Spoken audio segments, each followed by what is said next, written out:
কাইলৈ এদিনীয়া বিধানসভাৰ অধিৱেশন বিধানসভাত এটা বিশেষ প্ৰস্তাৱ ল'বলৈ কৰিছে বুলি আমিও গম পাইছোঁ।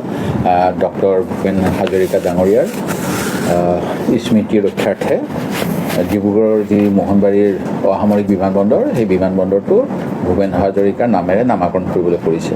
আৰু আমাৰ যি সদনৰ কাৰ্য পৰিচালনা হয় চৰকাৰ আৰু বিৰোধী পক্ষৰ আলোচনাৰ মাজেৰে কিছু সিদ্ধান্ত লোৱাৰ পিছত বিজনেছ এডভাইজৰী কমিটি বুলি এখন কমিটি থাকে সদনৰ কাৰ্য নিৰ্বাহ কৰিবলৈ, যিখন কমিটিয়ে কেতবোৰ সিদ্ধান্ত লয়।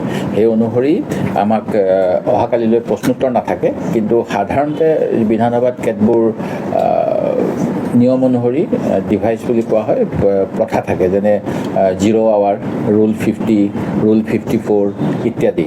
সেই গতিকে আমি সেইবিলাকৰ যোগেৰে বৰ্তমান অসমৰ কেতবোৰ সমস্যাৰ বিষয়ে চৰকাৰৰ দৃষ্টি আকৰ্ষণ কৰিবলৈ চেষ্টা কৰিম বুলি ভাবিছোঁ আৰু আশা কৰোঁ অধ্যক্ষ মহোদয়ে সহযোগ কৰিব। যদি সহযোগ কৰে আমি এদিনীয়া অধিৱেশনত অসমৰ বহু অন্যান্য দিশতো আলোচনা কৰাৰ ফল পাম।